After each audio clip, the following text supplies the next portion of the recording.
And good evening. Today is Tuesday, April 14th, and it's 7 p.m. I'll call this meeting of the Stow Board of Selection to order. And we will begin, as we always do, with public input on anything that's not... Actually, before we do that, I will say once again, we are holding this virtual meeting pursuant to Governor Baker's March 12th order.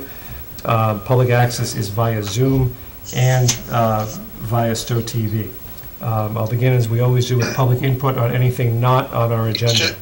Mr. Chair, for the purposes of establishing a quorum, I'm here. Yes, we'll do. I can certify we have a full board. Obviously, we have one vacancy on the board, and all votes will be by roll call tonight.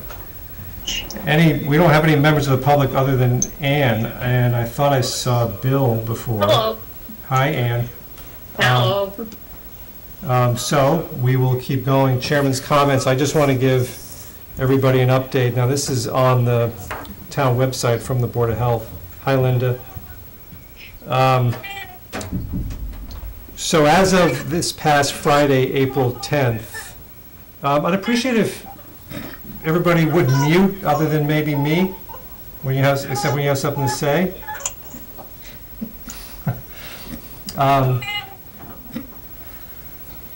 A laboratory confirmed that in Stow we have 8 cases as of April 10th. They received that information from the Massachusetts Department of Public Health. When the Board of Health receives lab confirmation that an individual has tested positive for COVID-19, they take the following actions. A public health nurse contacts the individual who tested positive and directs them to isolate as required by state regulations. The nurse then monitors them during their isolation period. In addition to providing ongoing support and education about isolation, the nurse also makes an assessment to identify those individuals that have been in close contact with that person. Close contact is defined as anyone within 6 feet of the individual for more than 15 minutes. The nurse then contacts those individuals, and they will be requested to quarantine for a minimum of 14 days. And the Board of Health will establish a monitoring. I know I've gotten the question about what we do or what the Board of Health does, and that is the answer to it. That's all I had for Chairman's comments. Let me go to the meeting minutes, and I forwarded some corrections to Maureen on our 2 sets of minutes for March 10th and March 24th. I hope everybody on the board got those. Let's take up March 10th first. Any comments on the red line version of the March 10th minutes? I'll make a motion that we accept the minutes as amended. Second. Any further discussion? Motion been made and seconded to approve the March 10th, 2020 minutes as Mr. Chair, amended. sorry I'm a little slow. It's all right. Further discussion, Mr. Burke. I don't have the red line version, but on the original version, second page at the end of the discussion regarding skills and aptitudes of the next town administrator, I would like the minutes to reflect that Mr. Burke expressed confidence that the screening committee could make the selection relying upon their own judgment and selection preferences. I certainly don't have a problem with that. Maureen is, did you hear that, Maureen? Do you want him to send that to you? I can do it, yep. Brian, will you do me a favor? Just email that language to Maureen? I'll do it as a favor to Maureen. Okay, thank you. Any further discussion? Seeing and hearing none, all those in favor of the March 10th, 2020 minutes as amended, please signify by saying aye. Aye. Oh, I'm sorry, I got to do a roll call. Roll call. Mr. Burke. Aye. Ms. Fracia. Aye. Mr. Ryan. Aye. Chair votes aye. So that's unanimous. And now taking up the minutes of March 24th. Mr. Burke, you don't have, I've made a couple of changes on the item where we determined that there was no financial interest on the part of Brian Toronto. I basically changed the language to conform to the statute. Rather than have us finding there's no conflict of interest, we're finding there's no financial interest so substantial as to be likely to affect the integrity of the services. I also took out on recommendation of the State Ethics Commission because they didn't recommend this. And I think that was about it. Oh.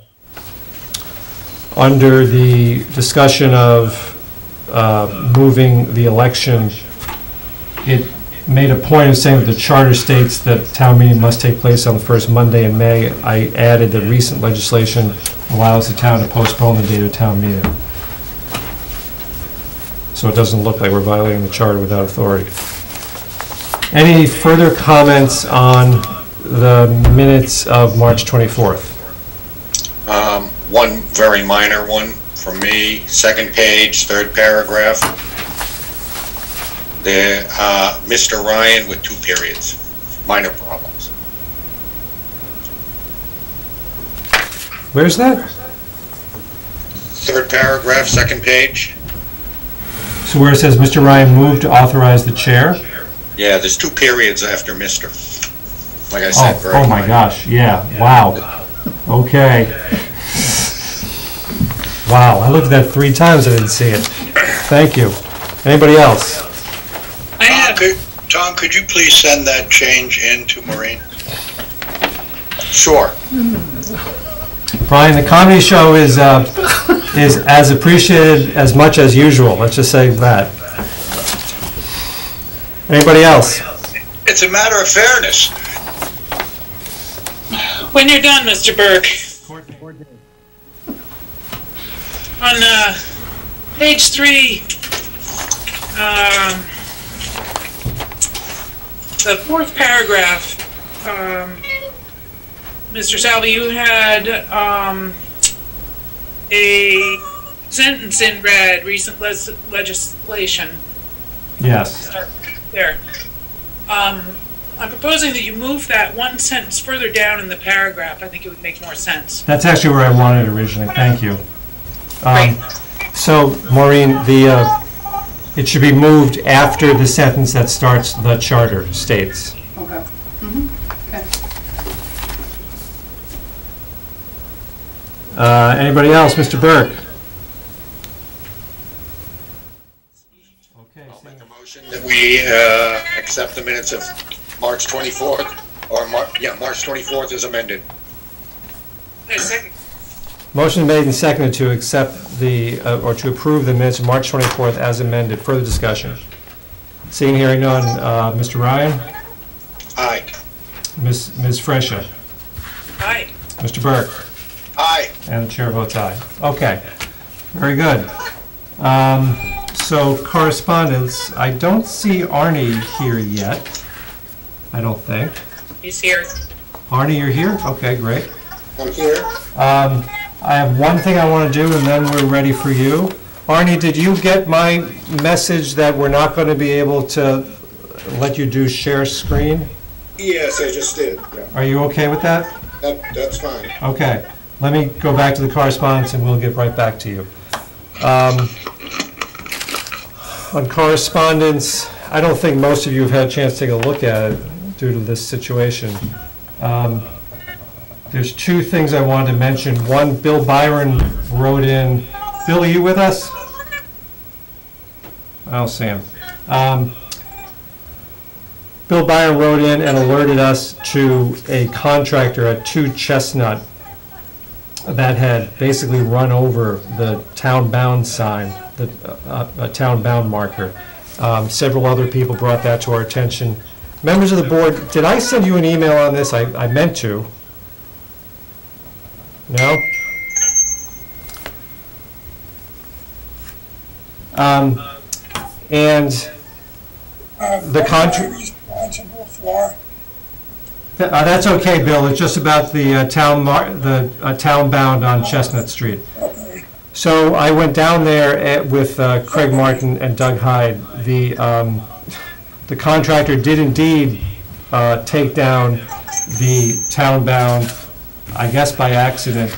He did a very thorough job of it. This was one of those big ones that is in reinforced concrete with rebar, and it was destroyed. The contractor will be paying the cost of the survey to make sure we put the new one back, and of course, paying the cost of replacing it. I didn't put this on an agenda for the full board because Craig had to deal with it, and I just went down there. Hope that was okay with everyone. Sounds good. Fine with me. Okay, Fine and, by me. all right, very good. And, In the correspondence, Jim, yes, one of the things is I'd appreciate getting a copy of the MMA memo about the municipal governance stuff. I think that might be good for everybody to have a copy of. okay, I'm not sure exactly what you mean, but I'm sure Maureen will get you a copy of it. Yeah, what it did is it listed out the major changes in legislation and stuff like that. As you said, the governor has made certain changes, et cetera. I don't remember what they all are, but I just saw it in there, Okay, and I thought it'd be something good to have. okay, we'll make sure everybody gets it. The only other thing I wanted to mention was Martha Monroe sent us an email on April 10th, last Friday, basically asking us and Kate Hogan and Jamie Eldridge what we think she should do about the Memorial Day parade, which is a very good question. Not that I know what to tell her, but I'm thinking I want to put her on the agenda for our next meeting to just talk about this. We'll be a little bit closer to the end of May. We'll be very close to the end of April. And maybe we can give her some advice, kick it around, kind of like we did with the Stow cleanup. What does everybody think? Sure. Okay. Makes sense to me. Maureen? You know- Clerk had her hand raised. I don't know if you can see that. Actually, I was getting a text. Linda, did you have something to add? Okay. Thank you. So we'll go on to Arnie's presentation. Arnie, are you there? Yep, here. How are you? I'm doing well. I hope everybody else is as well. Looks very comfortable there. Yeah, I'm at home. That's one of the great things about Zoom. You get a little peek into everybody's house. Absolutely. Arnie, of course, is, among his other responsibilities, he's our representative on the board of Hudson Light and Power. Every year, we like to have him come by and give a report on what Hudson Light and Power is up to. He's prepared a written report that's in our packet. I don't think we're going to be able to do share screen. You can try it, Arnie, see what happens, but I don't think we're going to be able to do it. No, I don't, I'm mousing over the bottom of the And it's not working. Zoom screen. I don't see a share screen option. I don't either on mine, so, okay. So, for members of the board, you have a copy of the report, and Arnie, I will turn the floor over to you. Thank you. I'll pause for questions, but I'll just go through this in the order that it's written.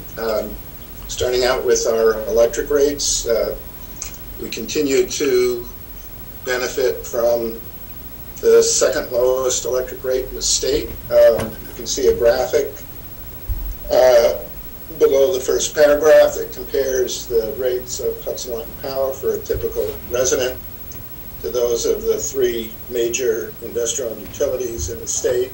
And as you can see, a typical resident pays less than half of what the major investor-owned utilities charge per month. Just a refresher, there are three investor-owned utilities, major utilities in the state, which serve 85% of the state residents. The other 15% are all served by what's called municipal utilities, where Hudson Light and Power is one. And of those municipal utilities, we're the lowest rate, except for Peabody. The next, I'll just go on to outages and service reliability. Again, Hudson Light and Power continues to provide reliable service to its customers.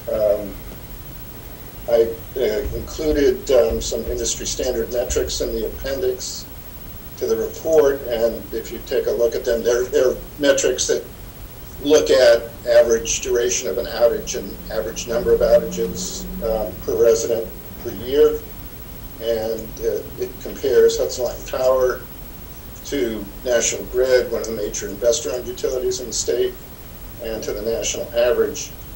And in all of those metrics, Hudson Light and Power is significantly better than both the national average and the major utility. Arnie, next section is Arnie? Yeah. I had a question about that in the appendix, actually. Uh-huh. So if I'm reading this correctly, and that is a big if, the first set of numbers are the average customer number of or time that they experience an outage, and then the second one is if you spread it out over all the customers. And the national average and National Grid, the numbers are about the same, but Hudson Light and Power's goes down. And I was trying to figure out what that means, and I think it means that Hudson Light and Power has more isolated outages as opposed to the nationwide where they have, the companies have more general outages. I think you're right, but I can't say that for sure. I can double check. No, with, I just Hudson Light and Power. I was just wondering why theirs goes down and the other ones stay the same, and in fact, National Grid goes up. It doesn't matter. I was just curious. That's a good question. I'll get back to you. Is there any other questions on the reliability metrics?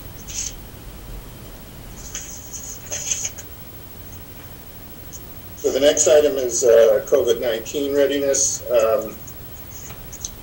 What Hudson Light and Power did for both employees that work in the building, but more particularly for the crews, they broke the crews up into two separate groups that don't interact with each other. So typically, and still today, each crew works a shift, and then the other crew takes over. The reaction if one member of one crew became infected with COVID-19, then that whole crew would be taken offline, put into quarantine, and the other crew would take over both shifts. So that's the way that Hudson Light Power is operating now. As you can see, there were several employees that reported sick and were tested for COVID-19, and all those tests came back negative.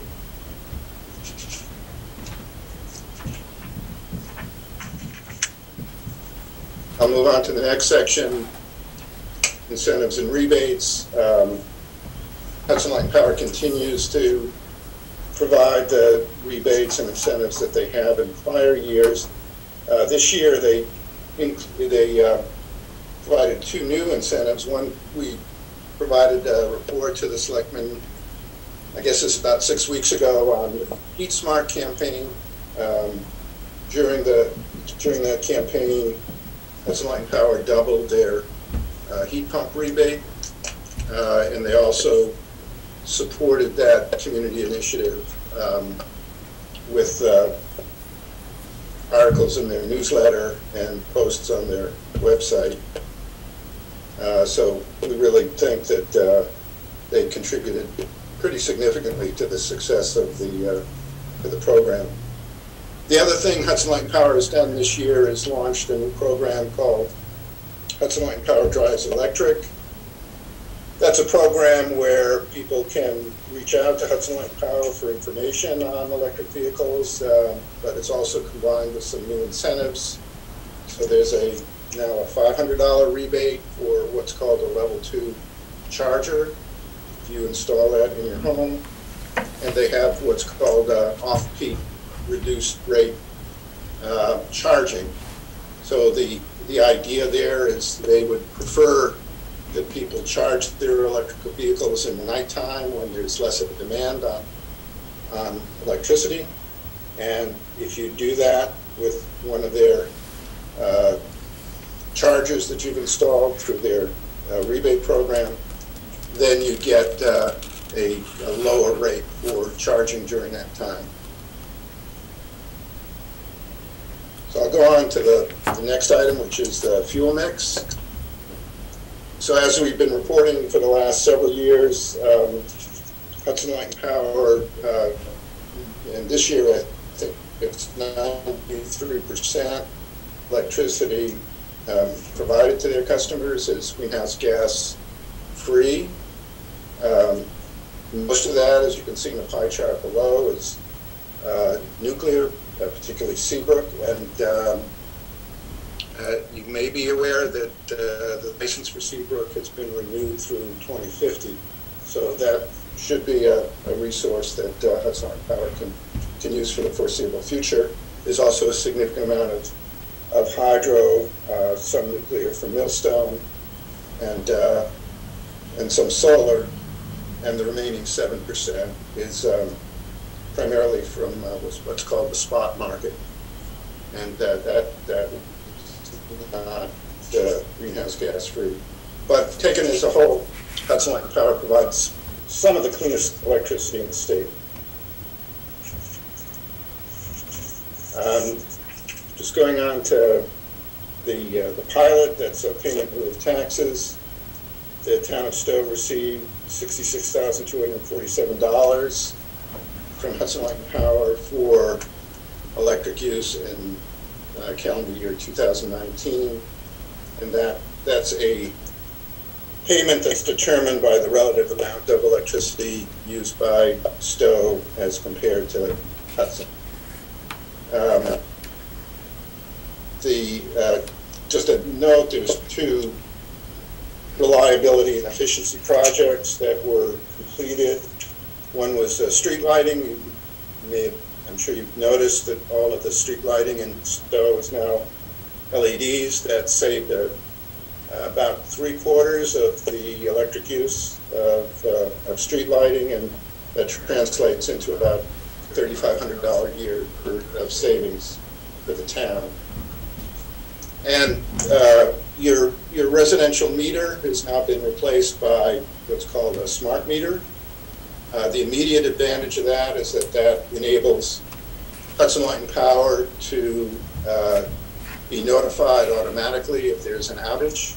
You don't have to call them, and they can localize the outage themselves to, which house or houses are without power.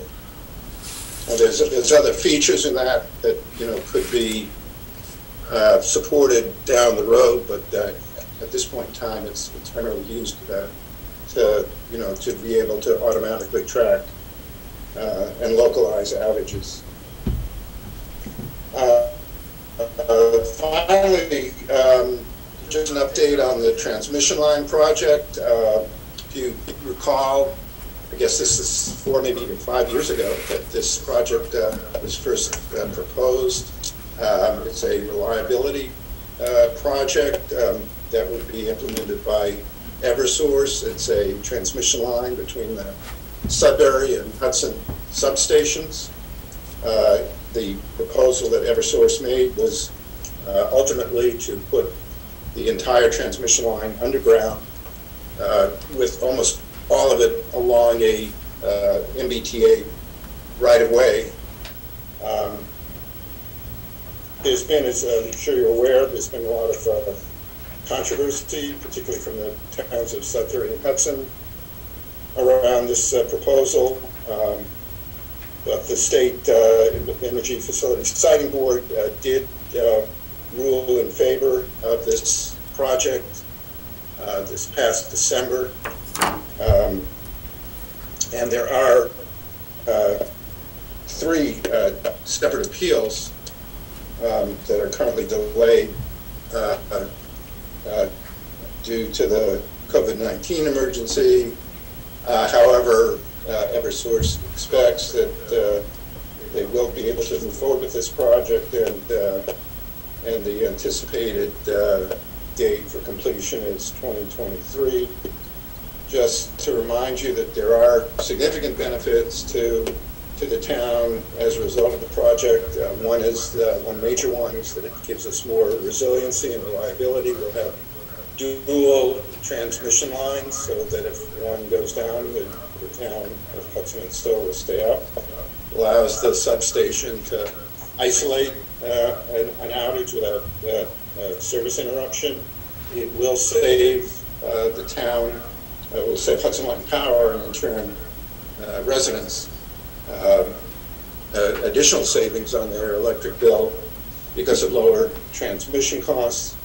And Eversource has agreed to pave that MBTA right away and make that part of the Central Mass Rail Trail. So I think that that's where the project stands right now. And there's no questions. That's the end of my report. Thank you, Arnie. I know I've got one question. I've always meant to ask, what explains HLP's low rates, and is it related to the sources of energy? It's certainly related to the sources of energy. And the low rates is, I couldn't give you a full explanation, but one large part of it is, as we saw earlier, the lion's share of our electricity comes from Seabrook. And there was a note that Hudson Light and Power had been paying off on that electricity for, I think it was over about 30 years, and that note was retired several years ago. So that took a large expense off the table for Hudson Light and Power. But exactly why Hudson is so low and the investor-owned utilities are more than double. There's certainly other factors I could mention that weigh into that, but what the major ones are, I wouldn't be able to give you a good explanation. Okay, thank you. Other members of the board, questions?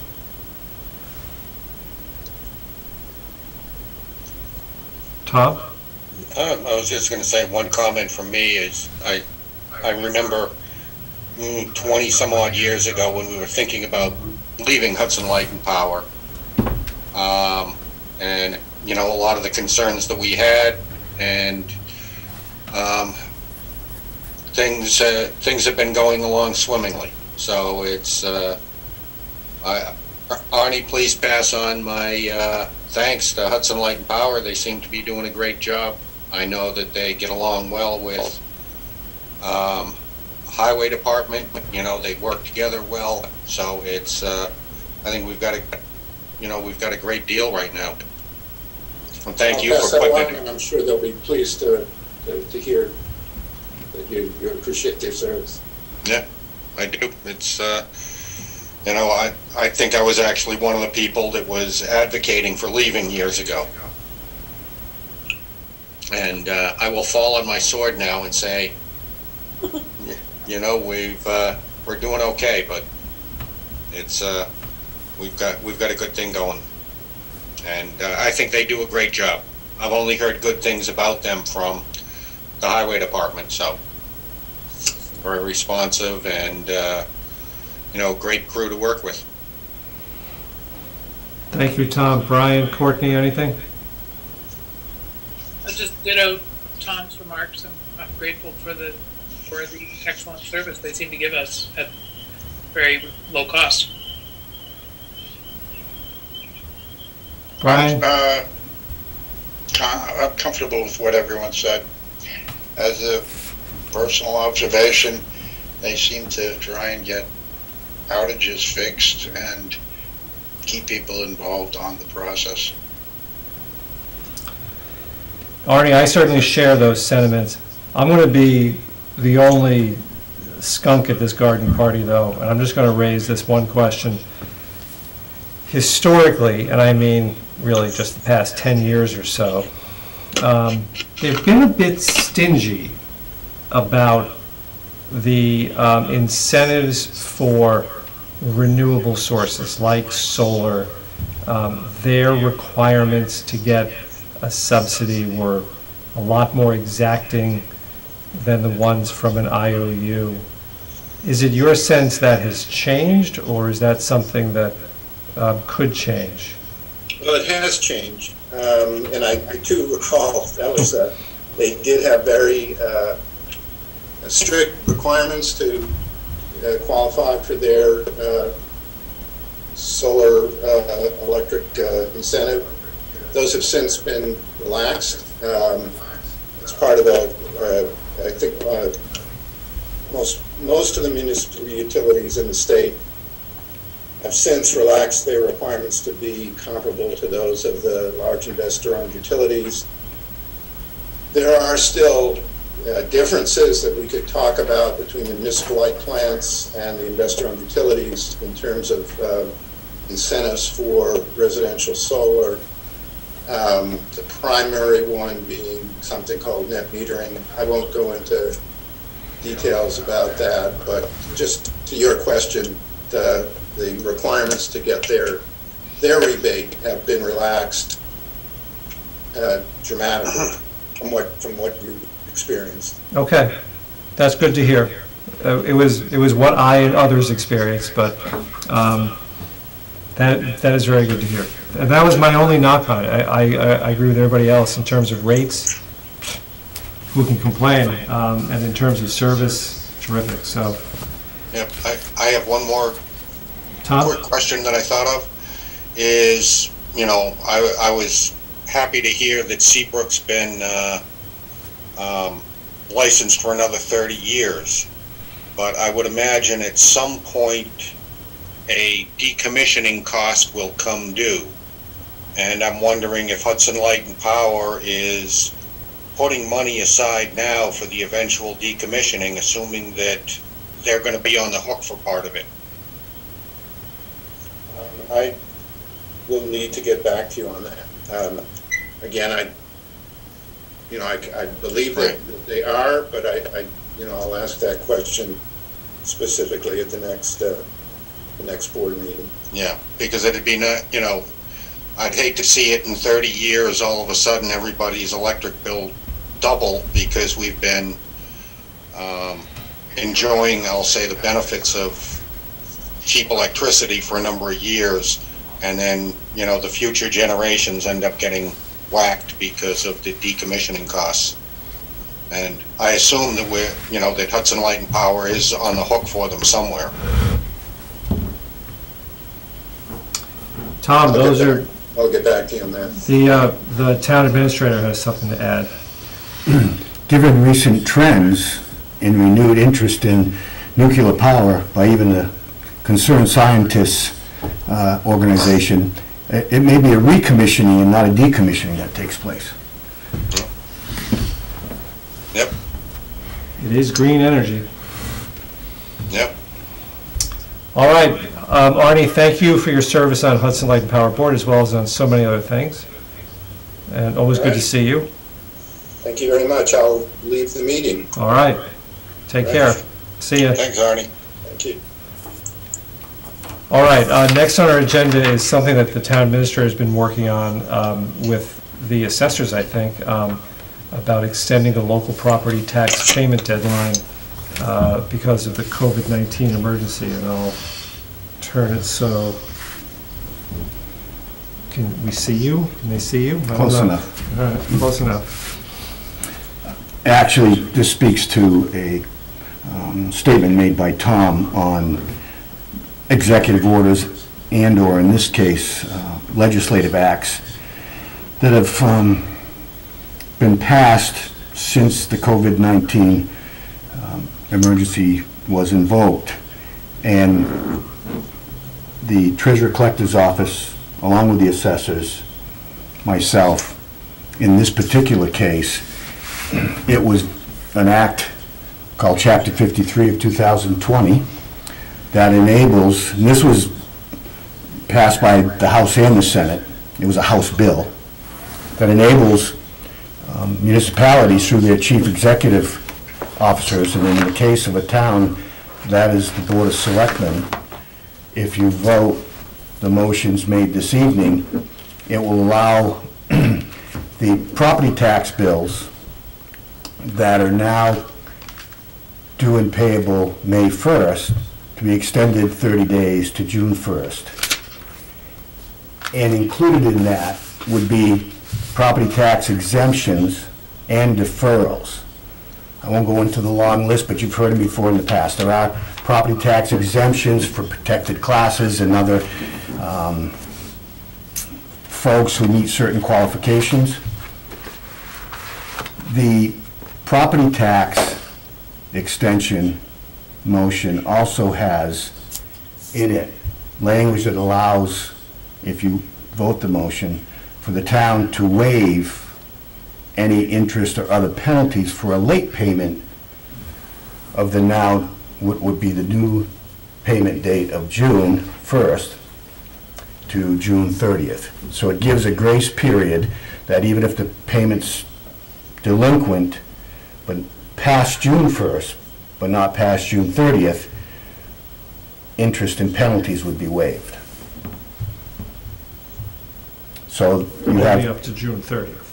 up to June 30th. Okay. I mean, you say you have a grace period of Right. basically 30 days. Right. So you're getting the extension of the month of May for the due date, the payment due date, And then you're getting grace period. and then you've got a grace period in the event you don't pay all of it or any of it until June 30th of not accruing interest or penalty. And I'm advocating that you do support these two motions, given the ongoing economic difficulties that everyone in the private sector is facing, everyone is facing, period.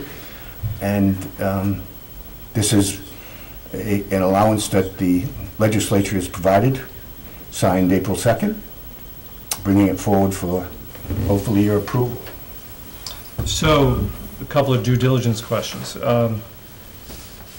Seems to me this would not, well, in theory, this wouldn't affect our ultimate collections, but it would affect our cash flow. It would, have no idea how much, we'll find out. I mean, it's one of the matters that I have to track. Right. It's like local receipts year to date. Property tax clearly is 90% of our revenue base, plus or minus. And so we will see, ultimately, hopeful, if there's positive signs going forward, that this allowance of 30 days, if there is continued improvement in the conditions on the ground, and if there's, as I think many people hope, an incremental capacity to begin to put some people back to work, Right. that this will be a period of time that will be helpful. But we'll find out. And I take it what you're saying, whatever indeterminate cash flow problems we have kind of pale by comparison to the fact that we can't ask people to choose between food and mortgage payments and their property tax right now.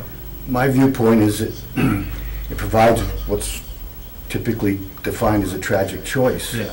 And we're financially in a position that with our cash on hand, our cash flow historically has been strong. As you know, we borrow from ourselves to pay things like Chapter 90. Right. Without having to either borrow money or to appropriate funds, and it's a reimbursement. And at the moment, we're in, year over year, similar position. So I think it's a risk reward worth taking. And the people who pay the bills for us, property taxes, are our constituents, and many of them have been laid off or furloughed or reduced in hours. I certainly tend to agree. I tend to think collections might be stronger if we move it to a time when more people actually have the ability to pay. Other questions from members of the board? I've got one question. Bill, do you know if my property taxes are paid by the mortgage company? Now, I continue to pay my mortgage, they'll collect it. Now, are they going to be allowed to not pay my property taxes? Your property taxes are due and payable now, regardless of the source, by that date. Now, mortgage companies are facing the same issues that everybody else is, meaning to say that many people aren't able to pay their mortgage payment, which includes, in many cases, an escrow for your property taxes. Mm-hmm. Right, but what I'm saying is, and... Yeah, so whoever's paying your property taxes has until June 1st. Right, so the bank can hang on to the money that I've given them rather than give it to the town. Yeah, or you can delay giving it, you know, I mean... Yeah, I was just curious about it more than anything else. I think it's a good thing to help out anybody that we can in town. It's probably more the people that are on, the seniors that may have already paid off their house, and they may be struggling a little bit right now. You know, it's just one of these things that, where I do have the luxury of being able to make my payments. I'd like to see the town get them rather than the bank hold on to it for another month or two. Well, it's not going to be a month or two unless they're going to be delinquent. The other thing is, contact your bank, and escrow accounts, as you know, are periodic requests that you get for how much money so they can carry a certain balance on it. Mm-hmm. Contact your bank and say, you willing to make adjustments? I mean, and the schedules are different depending on the mortgage amounts and the bank and the rest of it. I think it's a good point, Tom. I was going to make the same point about, obviously it helps those who've been in their homes long enough to not have a mortgage, so they're paying the property taxes out of their own pocket. But also, even if you've got a mortgage, it gives you a little bit more room to negotiate at least this month's payment with the mortgage company. Because they don't have to fork over what's accumulated in the escrow balance. So at least there's a little bit of a benefit there. But it's a good point. Anybody else from the board? Ms. Freisha, anything? Just to that last point, Mr. Salvi, if the banks... Brian, I asked Courtney, and I think she actually had something to say. Oh, I apologize. I thought you were going through the list. Please forgive me. Nope, go ahead. Ms. Freisha. She's giving me the wave that she does not have anything. Go ahead, Brian. Oh. It would, in a perfect world, be nice if the banks withheld their escrow payments for tax purposes and gave us some kind of credit for that. But as a practical matter, if we're paying our mortgages, those of us who can, the banks are just going to stick those escrow funds in interest-bearing accounts and make money off of holding it back, which we will never see. I think it's important that financing institutions provide relief where it's requested and necessary, but I don't know how much net benefit anyone in our town will receive just because the banks hold back the escrow payments out of our mortgage payments. Just an observation. Wait, let me just make sure. Ms. Freisha, I just want to make sure. You don't have anything you want to contribute? Not particularly. Okay. I think it is, I think it's a good idea to allow for this extension to help people out. I have another sort of luxury that my taxes and my mortgage are separated by my choice when I instituted the mortgage. So that's a good idea. I'm not sure I was given that option, but I know I wasn't. all right. Seems like we're all in agreement. I don't want to waste time on just talking about this. Do I have a motion? make that motion. I think you guys just don't have the same credit rating as Courtney.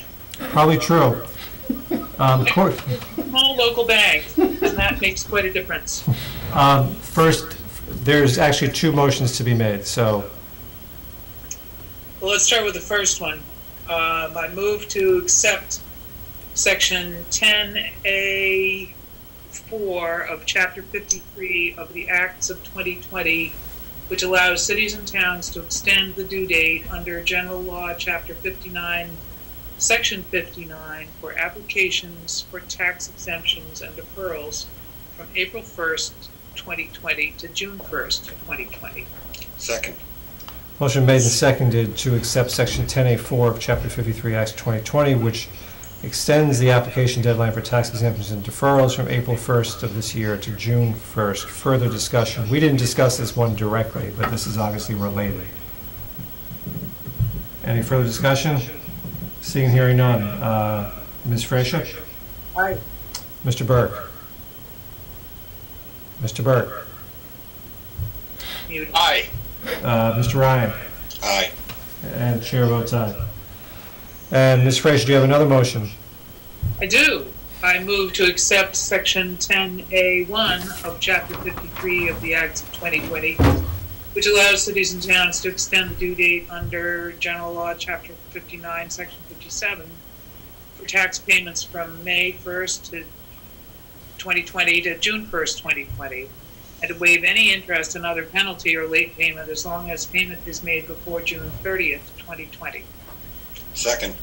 Motion made and seconded to accept Section 10A1 of Chapter 53 of Acts of 2020, which moves the deadline for tax payments from May 1, 2020 to June 1, 2020, and waives interest and penalties up for payments up until June 30th, 2020. Further discussion?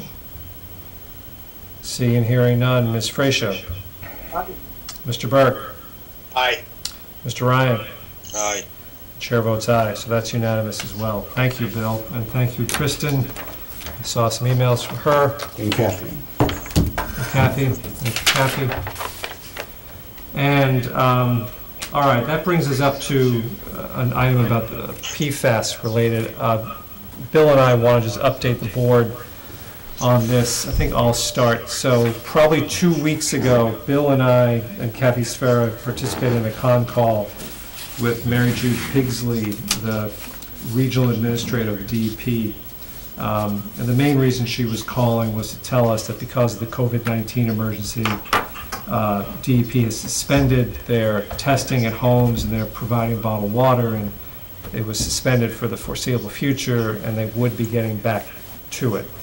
But then she reviewed some of the figures that she'd been getting, which are plotted on a map, but particularly at town-owned parcels and at the old fire station on Crescent Street. And the testing at the old fire station on Crescent Street was incomplete, but they had gotten the results back on several of them, and they were high. There was one result that was, I believe, less than 100. There was one that was over 700. So they're going to pick that up, and she did not say in any official way that the town was a responsible party, but she certainly indicated that things seem to be moving in that direction and that we should be prepared to hear that. And I want to turn it over to Bill because we want to be prepared to hear that. Thank you. So it is the case that DEP has drilled several monitoring wells. It started some time ago with both of our schools. The third municipal-owned piece of property was the fire station. It came a few months ago. They drilled 4 monitoring wells on the fire station site, one of which, as Jim said, is around 700 parts per trillion, which is considered a hot read. It's much higher than most of the other readings they've been getting, either on our school properties, which were less than 100, the 2 of them, and even the municipal well here, which I believe was less than 100. And the private properties that they've drilled monitoring wells on and tested the water itself have been reading high in a number of them. And if you've seen the bubble maps, out of the 60-something that I think they had planned, they're 40 plus with results the last 20 plus or minus, as Jim mentioned, she said they had, because of the COVID-19 circumstances on the ground, they just pulled their field teams off. She did say that they would return, she just didn't know when, but not at the moment.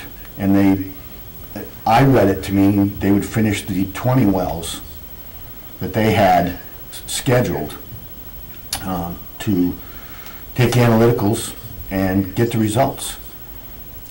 I also agree with Jim that implied in the evidence of the readings to date, particularly the very high reading at the fire station site, that DEP's reached a tentative decision to say the town of Stow, through the fire station site, would be one that they would begin to give further thought as being a source of PFAS contamination. She didn't make those statements, but I think you can read from the evidence that, if not us, who?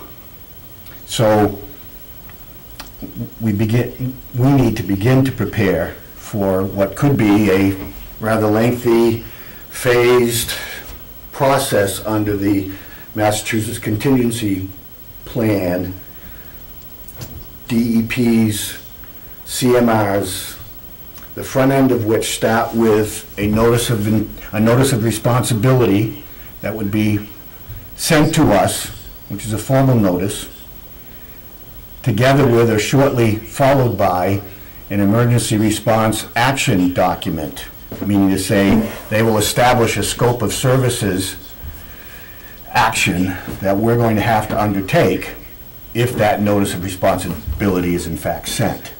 It's the front end of what I think she described could be a 6-year process. So I've begun anticipating delivery of the notice of responsibility in IRA. LSP services are a prerequisite here from the very beginning, and I'm attempting to put together a cost estimate for basically the first phase of it, which would be developing and responding to DEP through our LSP with an emergency response action plan. Estimating about 4 months, plus or minus from the date that we might receive the notice of responsibility, to have that plan developed and sent in. I have discussed with the LSP that we currently have working for us on the elevator project. As you recall, because of the fear of leaking hydraulic fluid from the piston of the elevator shaft, DEP required that we sink some perimeter wells here, which we did. Now, fortunately, none of them read above the limits for hydraulic fuel. But we need to go into that casing. As a related comment, we're pushing up the start date of the, taking advantage, I guess, of a bad situation. The town building now is essentially, for the most part, only minimally staffed. So very soon, the company that's been hired by the facility team is going to begin work soon in burning off and taking out the old piston and putting in a new one. That's when our LSP will be in there to inspect the shaft casing to see whether there's any evidence of hydraulic fluid. Used that firm to give me what I'm reviewing now is a first phase. I had to go back and forth. I don't want the entire cost estimate for the entire length of things. It's too far out, too speculative. The number might be too large. Looking at now something that covers the first phase, and I'm using about 4 months. And I'm looking at pricing. I've got some questions on some of the scope items, but once I have that, I want to put in my budget, which I'll present to you in 2 weeks, and then at the annual town meeting have a number to get us there. It will be several $100,000, even for the first phase. So I just wanted to update you on that. I will be prepared to give a cost estimate to plug into my budget to recommend to you on our meeting April 28th. And I would just say this to you, I'm not here to go through my budget, but as you probably know, both for the balance of this year, where I've instructed all of the departments to restrict their expenditures to only those things essential for the basic functioning of their departments on the expense side. And if they've contracted with anybody for services, they would honor those contracts, but to limit for the balance of the year expenses to only the basic needs, functioning needs of the department. And if somebody wishes for my consideration for something more, they will contact me for me to make a decision. In part, that's for us to protect now to the balance of the year. Again, I don't know yet the extent to which our revenue sources, which are limited, and they're local receipts and property taxes. Our state aid is so nominal that, and to be not that we would be unaffected by it, but it'd be minimal. So I need to do what I can to see what we can do to protect the balance of the year and our sources on revenue. What I'm also going to do for next year, because I don't know how long this disadvantageous fiscal and economic condition is going to last. It'll probably differ by degree, but it will linger some. My budget for next year, when I present it to you, is going to acknowledge that concern, and at this point, I'm going to be level funding or below when I make the recommendation.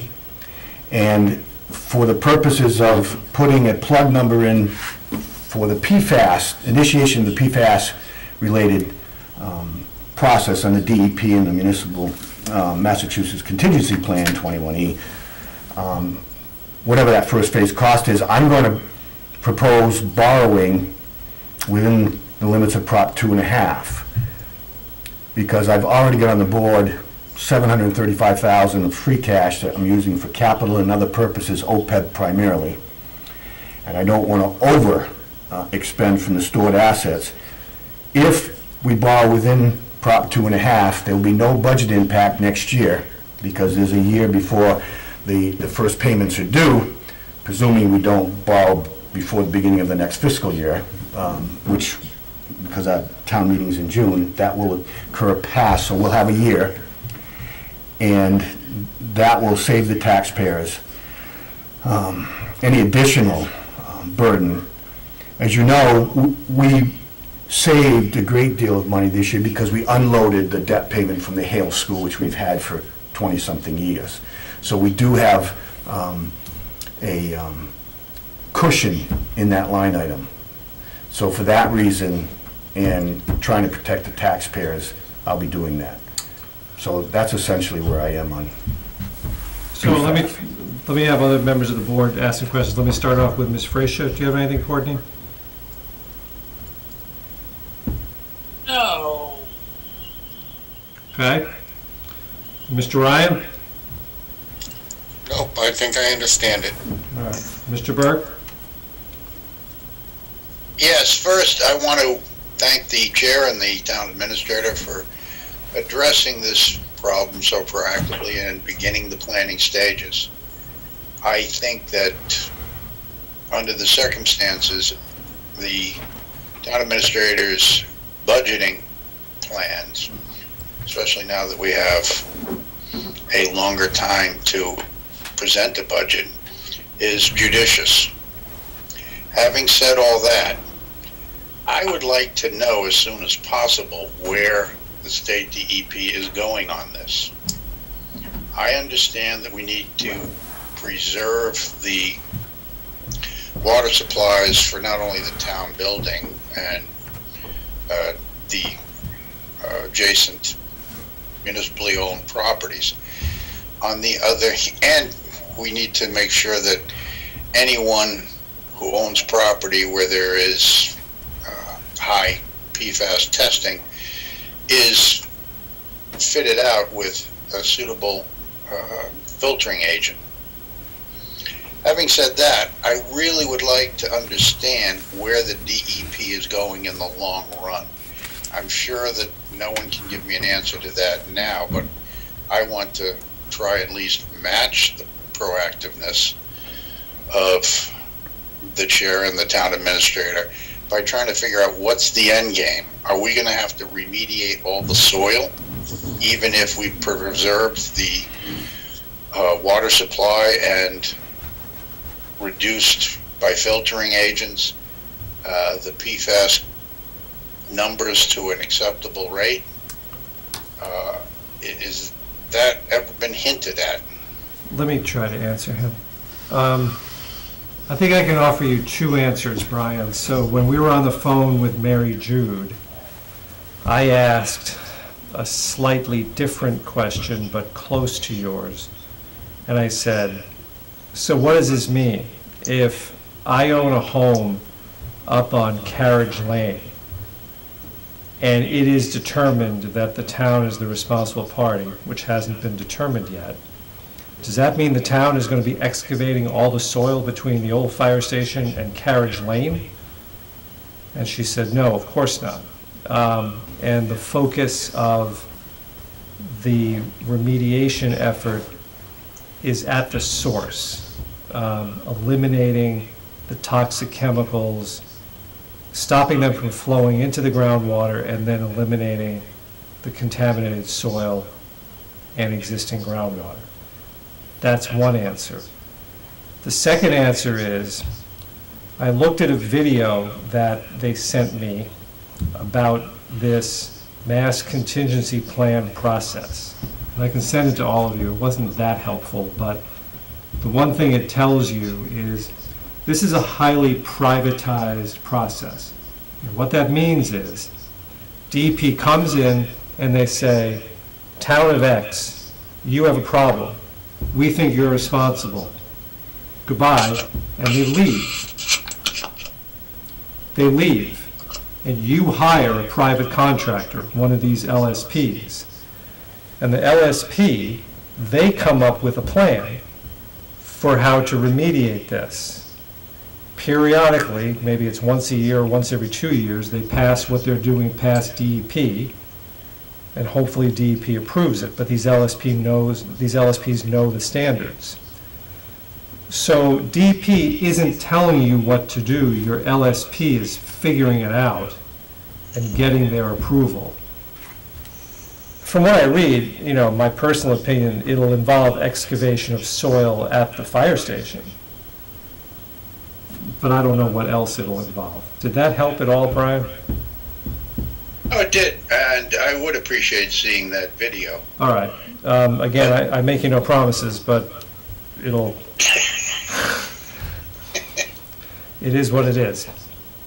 I can't ask you to do anything but send me the video. Okay. But what it comes down to here is certain excavation to remediate, perhaps that is advisable, but in terms of proactive, are there other towns in the area who are pushing back and saying to the DEP, it's not so much the cost, but it's the cost effectiveness of any of these measures? I mean, if we ripped up all the, and I'm not saying we shouldn't, but if we ripped up all the loam and dirt around the old fire station, and we still don't know why it's testing so high there, but if we ripped it all up and we carted it off, what would that meaningfully gain the town if we've preserved or protected the sources of water that are going into those municipal buildings? I understand there's concern that it will enter into the subground level water flow, but if people are hooked up with correct filtration systems in their own houses, doesn't that alleviate the problem?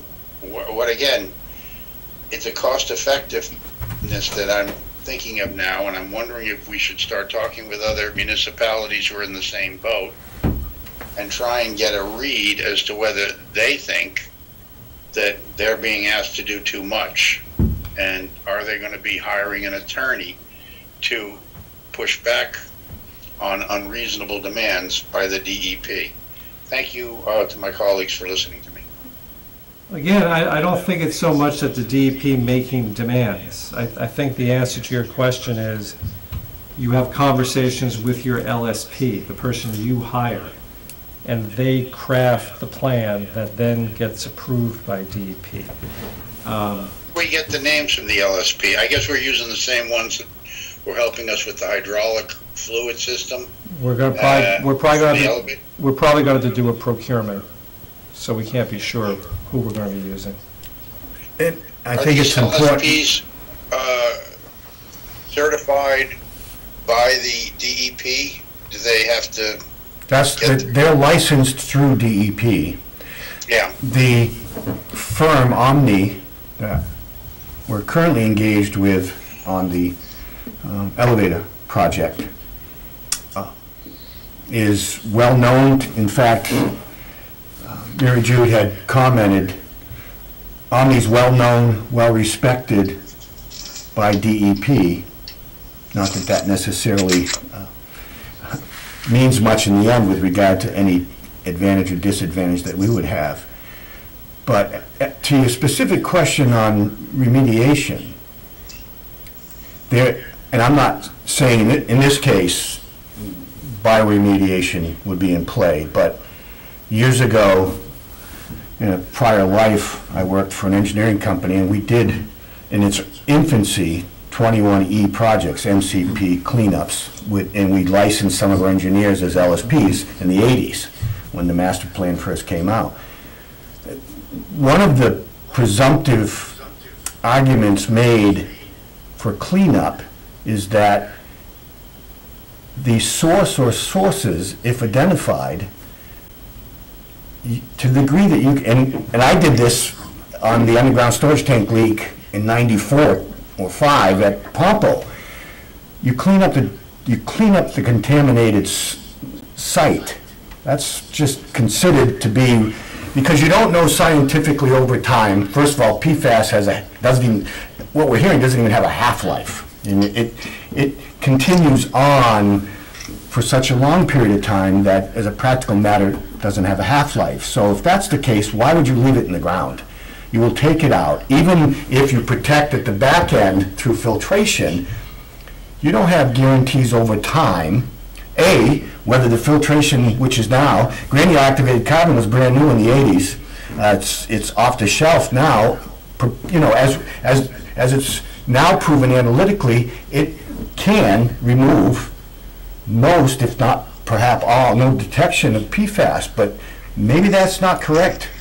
And so it would just be prudent to remove at the source, if you've identified it, the contamination, and put it somewhere where it's not going to leach into the soil or the groundwater. So Bill and I have discussed, there's a role for a lawyer in this whole process. Class action suit, because we could go after, you know, like, I'm not, well, if it was the case that you identified a source of creating of the molecules themselves, right? The first phase of this whole thing, don't forget, is assessing whether or not you're really the source, and if you are, if there's anybody else who's also to blame. So there may be a role for a lawyer in that. But I get your question, Brian, and I think there's time to ask that either of the LSP or of DEP. I don't know why we wouldn't just ask DEP themselves, or an attorney who's acting on our behalf, or even another municipality. Your question basically comes down to, if you're protecting people on the receiving end through filtration that you've paid for, then why do you have to remove the source of contamination? We can ask that question. I have a feeling the answer is going to be that the law is that you have to remove the source of contamination, but that's worth firming up. And I think my experience is that's the case. I mean, you go to the source. If you found it, the prudent thing to do is to remove it. And on the super sites going back decades, that was right. But I've talked to John Whitten, our counsel, a couple of times about this already, and told him that we'd keep him apprised. And KP is full-service, large municipal law firm with people that have backgrounds and expertise in this area, so they'll be there.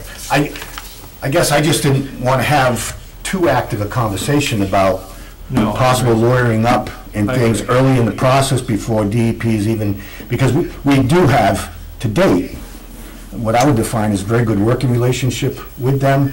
They've been paying for all of the filtration, bottled water, wells, the monitoring wells that have gone in, and it sounds as though they're going to try to finish up for at least this area. And so I see no reason necessarily to be getting too much in detail about the possibility of contesting legally at this moment before anything's been.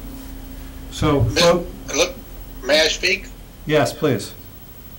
First off, let me remind everyone that I did not have any objections or problems with the first phase as has been laid out by the town administrator. But I also go back, and I'm not talking about hiring an attorney to file suit tomorrow. I'm also going back to my past experiences where in insurance coverage cases, mold became a huge issue for about a decade. And how homeowners were required to hire mold remediation experts, and they were, even when there was an extremely low types of mold readings. And now no homeowner's policy covers mold because it was just written out over the years. What I'm getting at here is I think we should be prepared in the event that the DEP makes demands upon the town that are not cost effective. Again, I'm not saying we should hire an attorney. I'm not saying that we should certainly not hire an attorney to file suit against the DEP tomorrow.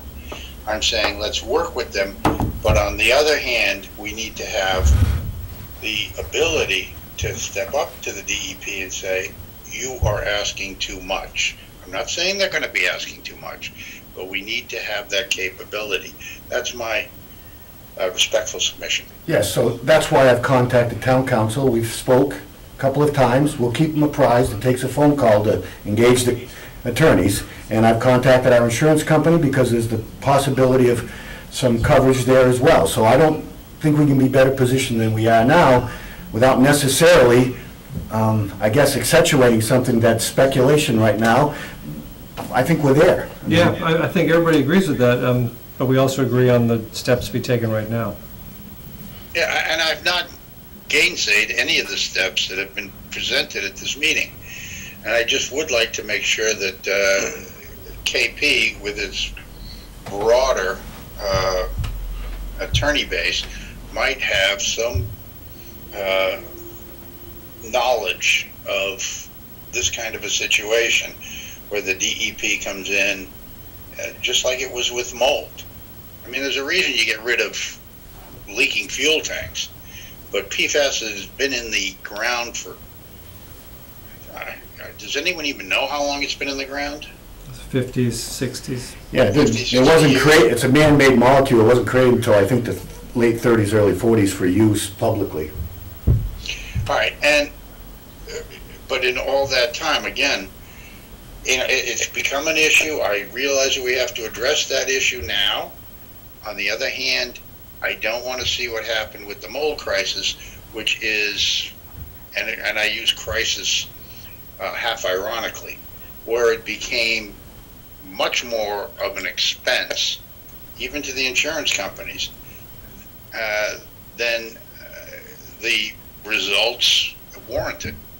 I don't think I can add anything more to what I've already said. And I think we all, we do look into those. I do understand and appreciate, and I think we all do, and I think we're positioned. Our council knows. We've chatted a couple of times. He's speaking with others there, and I don't think they're going to have to get geared up for this. Okay, are we ready to move on to discussion of the town meeting calendar? I appreciate my colleagues for listening to me. I'm sorry if I interrupted you again, Ms. Fresher. Courtney? I'd just like to say that I think the town administrator, as often or perhaps always is the case, seems to have chosen an excellent approach, and he's well prepared and has thought this through. And I think he also is advocating what I would call doing the right thing, being prepared to do the right thing. And with all respect, Mr. Burke, I think that cleaning up messes can sometimes prevent future problems that we don't fully understand, which is part of what perhaps Mr. Salvi suggested. And I understand that I'm not suggesting that we spend more than we can afford, of course. So I understand your concern, but I also think that our wonderful town administrator is steering us in the right direction and has already thought of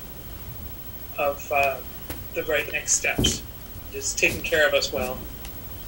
Yeah, and again, I'm not saying he hasn't appropriately and judiciously plotted out the next steps. I'm talking about the next steps after the next steps, and I don't want to be in a position where we're cooperating with the DEP and then they come down with some kind of horrific order, or our LSP, who's certified by the DEP, comes up with this horrific order that we have to rip up all the ground in Stow that is even touched with this. It's not a question of cleaning up your messes. It's a question of, does it make sense to clean up this particular mess in terms of the cost effectiveness and what the results will be. As I said before, I don't know why I tried to repeat myself. I think I made myself clear. Okay, We have I think we're responsibility to town ratepayers. I think we're getting ahead of ourselves a little bit here. So I think we all agree that we're taking the prudent steps at this point. So perhaps it's time to move on to discussing the town meeting calendar. Maureen, do you want to explain what you're proposing here? Well, actually, do you want to come over here? Oh, okay, sure. Could you remute? Thank you. Maureen is making her way closer to my computer.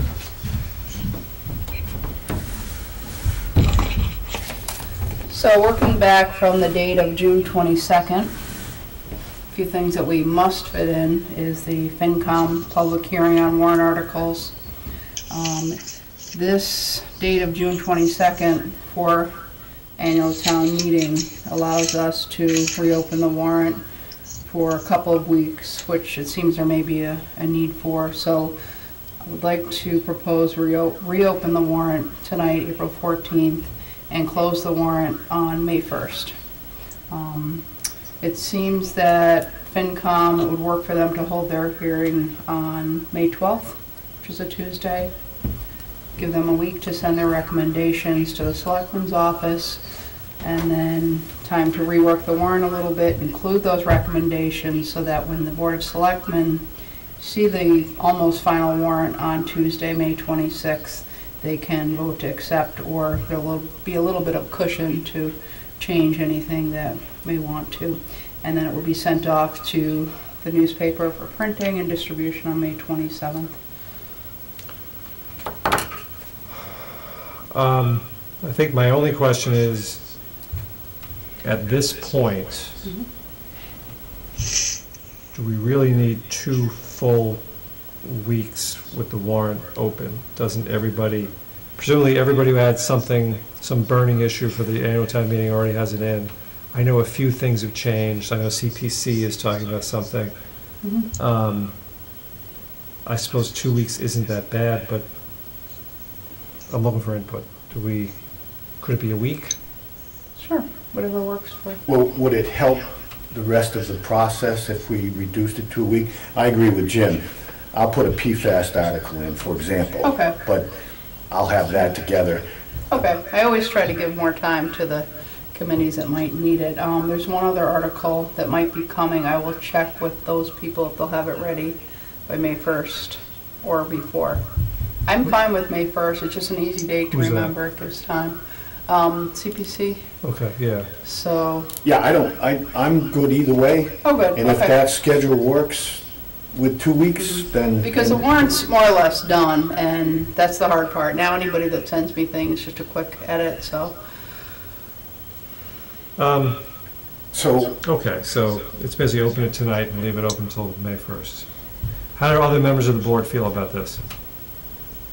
It's fine by me. It's fine with Tom. Ms. Fraser? I think you're on mute, Courtney. I could say one or two words about the CPC article, if that would help at this moment, as part of my liaison report. We can save that, but do you think, I mean, basically the warrant will close on May 1. Do you think they'll be okay with that? They should be able to get something, and it goes to print on the 27th or something, is that correct? Yes. Right. That'll probably work. Yeah, that'll work. But they would have to get at least placeholder language in by May 1. Of course, yeah, Okay. that'll work. So, and Brian, I didn't ask you, are you okay with this? Yeah, I am in favor. I appreciate the administrative assistant for the Board of Selectmen recalculating these dates. I don't think there's any way around this. May 1st is certainly, in my opinion, enough time for people to get in new articles, especially since the articles should be related to the actual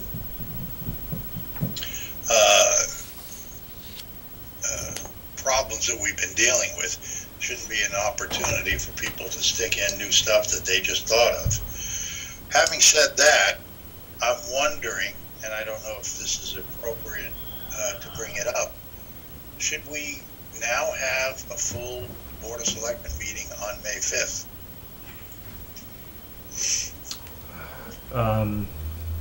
Well, I thought our last item,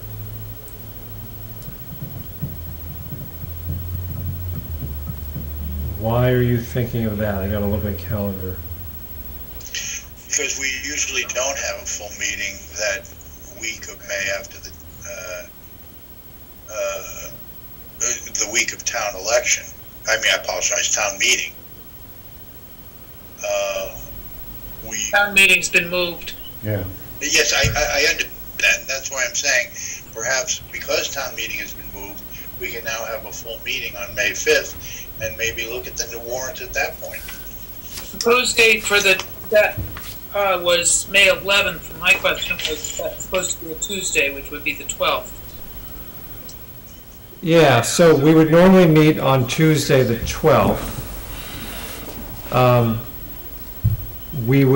That would be our first look at the new warrant, and we wouldn't have to approve it until the next meeting in May, the 26th. Do you still think we need a meeting on the 5th?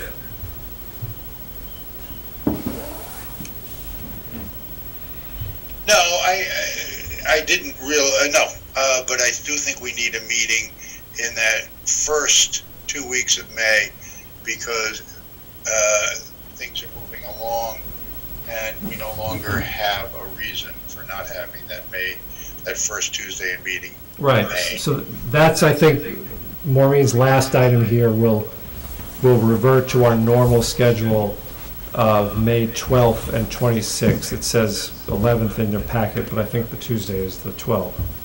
All right, so I'm going to propose, I don't think we need a vote on this timeline. I don't think the Board of Selectmen needs to adopt the timeline. It's just illustrative. It doesn't have any official standing. Though I do think we need a vote to reopen the warrant if that's what we are agreeing to do. So do I have a motion? So moved. Do I have a second? Second. A motion has been made and seconded to reopen the June 22, 2020 Annual Town Meeting Warrant tonight, April 14th, 2020, and close the warrant on Friday, May 1, 2020. Further discussion? Seeing and hearing none. Ms. Fracia? Aye. Mr. Ryan? Aye. Mr. Burke? Mr. Burke? Aye. And chair votes aye. All right. So I think that takes care of those two items. So basically, we've informally adopted your new timeline. Yeah, great, thanks. Reopened the warrant. And for illustrative purposes, or informational purposes, at the very end, what we're just talking about, our meetings in May and June will be the second and fourth Tuesdays, as usual, the 12th and the 26th, the 9th and the 30th. Okay? That, was it meant to be the second and fourth as usual? It seemed like one of them was the May 11th was a Monday. I was wondering if it might have been because of the public hearing on Tuesday. No, that was just a typo. All right, so it is the 12th. It's the 12th and the 26th in May, Yeah, the 9th in June, and then actually we'll be meeting on the 22nd, the night of town meeting, Monday the 22nd. and where it has June 30th, I was thinking that might have been because of first Tuesday after the town election. Is that what that was meant for? What was that meant for, Maureen? June What date is 30th? that? June 30th? June 30th? Reorg? Yes, reorg, that's our, Because the election would be, so we usually do that on the Wednesday, but the Saturday, that's mine either way. why don't we just leave this alone? We don't have to make up our minds on this. Okay. I was just trying to noodle why on one of them. It was just a typo, so. With the election on the 27th, our next regularly scheduled meeting would be the 14th of July. We're going to have to revisit this whole thing closer to the time, because at that time, we're also going to be in the middle of interviews for the Town Administrator Search Committee. Or not for the Search Committee, for the Town Administrator Search. Point of information, Mr. Chair. Yes, Mr. Burke. I confess I have forgotten. What is our timeline for the town administrator search? Essentially to have the selection done by July 28th, Tuesday, July 28th. And we're expecting the recommendations from the search committee no later than June 5th to the 9th. They actually think informally they might be done sooner than that. Would we be conducting interviews in the June, second meeting in June? Yes. So we're going to have to be talking about scheduling meetings besides just town meeting.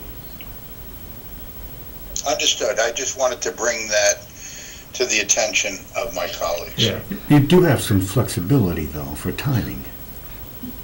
We do have flexibility for timing, but for now, let's just plan on, our next meetings are April 28th, May 12th, May 26th, June 9th, and then we're going to have to play it by ear a little bit after that because of the combination of the election, town meeting, and the finalist interviews. Okay? Yep, you know, who knows with all this coronavirus stuff where we're going to be then. So it might as well make the plans then. Right. Okay, so I think we are ready for liaison reports, which means I can say goodbye to the town administrator. Thank you. Thank you. Does the town administrator have any report this week? No, my PFAS primarily was going to be my report. Thank you. Have a safe trip. All right, let me, I'll start in the top row that's on my screen, so that's Ms. Fracia. Okay, so SMOT and the Community Preservation Committee are working together on a possible warrant article which would use CPA funds for rental assistance for primarily for folks that live in units that are currently on our SHI already, the subsidized housing inventory, but also it could include eligible people who rent other dwellings in town. So that's what they're working on, and that's why the warrant opening and closing again would be useful. They've been talking about that forever. I'm sorry, no, this is a, so they're, as part of the response to the virus pandemic, there is, we got a reminder from the Mass Housing, from MHP, saying that CPA funds may be used for rental assistance in this sort of a situation, in an emergency situation. Now I get it. Thank you. So those two committees are working together, or the trust and the CPC are working together to. There's sort of a lot of logistics. Who would administer the program and what the criteria would be, and so anyway, that should all sort out in time to get on the warrant properly. Open Space Committee for a little relief from pandemic thinking, reviewed or did a site visit on the what's known as the Quirk property off of Hudson Road, just to look at connectivity to other conserved land in the southwest quadrant of Stow, and they also were sort of part of the conversation about the Stow Acres driving range, which I think is leaning towards not being interested in purchasing that. I believe that interest has dwindled as it's probably much too wet for soccer fields. And so the Open Space Committee sort of chimed in on that, but also there's other development afoot on the Stow Acres, I believe, coming along, and so they're looking at that as well as, even though it's a loss of open space, what are the opportunities to conserve land or make connections? So that's Open Space, CPC, and SMOT. Okay, thank you, Ms. Fresha. Tom, anything?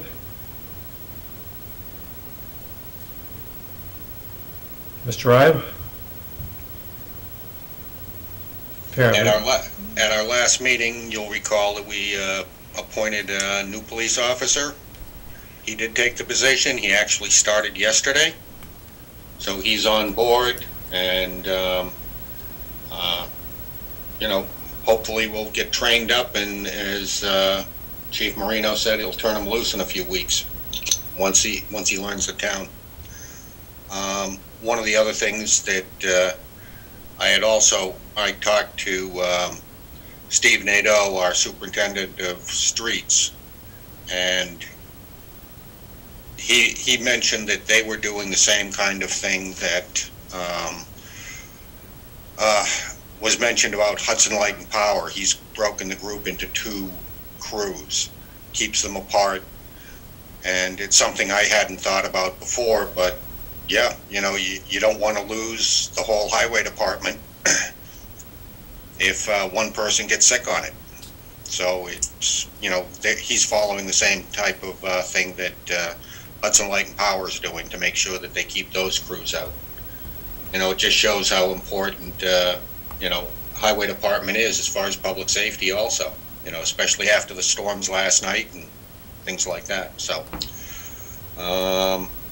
and the police department and the fire department also, as well as the highway department, they're all healthy at this point, so all's going good. Okay. Brian? Yes, Mr. Chair. First, I want to say to my colleague, Ms. Reja, I think it's an excellent idea to take advantage of the legislative changes and provide rent, maybe even mortgage relief to those members of our community who really need it. I just want to emphasize that the criteria developed should be for those people who really need it, not just that they want to have their rent or mortgage paid by someone else for a couple of months. I think it's important that we keep that money available for those of our Stow residents, especially seniors, who actually need that. Having said that, None for you, Brian. no, none for me. It's only available due to CPA funding. It's only available to people that are duly qualified to make 80% or less of the area median income. And I understand that, but even if you make 80% or less than the area income, if you're still financially able to make those rental payments, you should, and therefore preserve the funding for people who really are in dire need. But I have every confidence that the CPC and the SMH will work out appropriate ground rules for that program. Why don't you, Brian? Oh, here we go, bell the cat. Yeah, I don't know what you're talking about, so why don't you draft up whatever additional criteria you're talking about and send it to Courtney? Any criteria, I'm just saying, make sure that the people who get these grants from CPC are in real need. That's all I have to say. Just send her anything that could be more helpful than that. For one more moment. Yes, So, Ms. Frisha. I didn't really go in depth on that, and I won't now, but part of administrating this fund will very closely vet who gets funded. Folks that are already getting support, for instance, from the state will not be eligible. And it's also a limited program. This will be for 3 months. So just a 90-day program, because possibly later other relief will kick in if that's necessary. And if not, it can be revisited. So As I said, I had every confidence that the CPC and the SMH would apply appropriate guidelines. anything else on liaison reports, Brian? Pardon? Anything else on liaison reports? Well, I am commenting upon liaison reports that have been previously made. You know, we could, does anyone know what the future of that driving range is?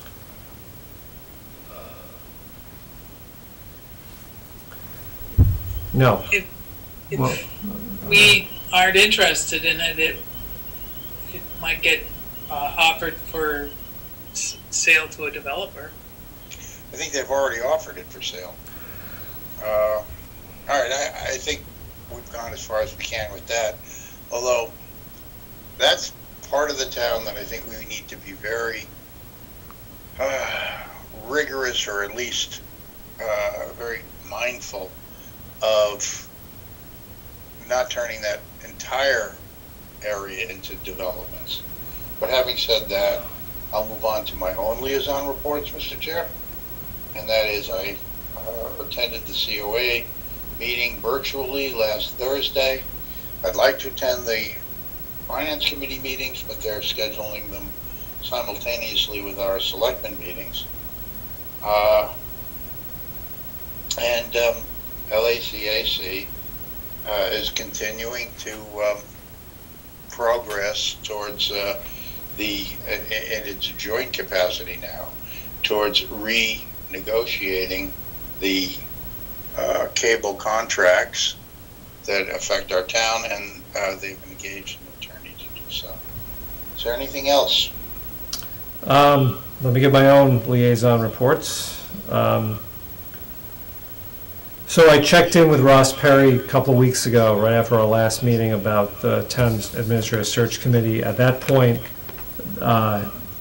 they had gone through all the resumes, and they had identified 9 candidates, which he thought was pretty good, and they were in the middle of setting up interviews.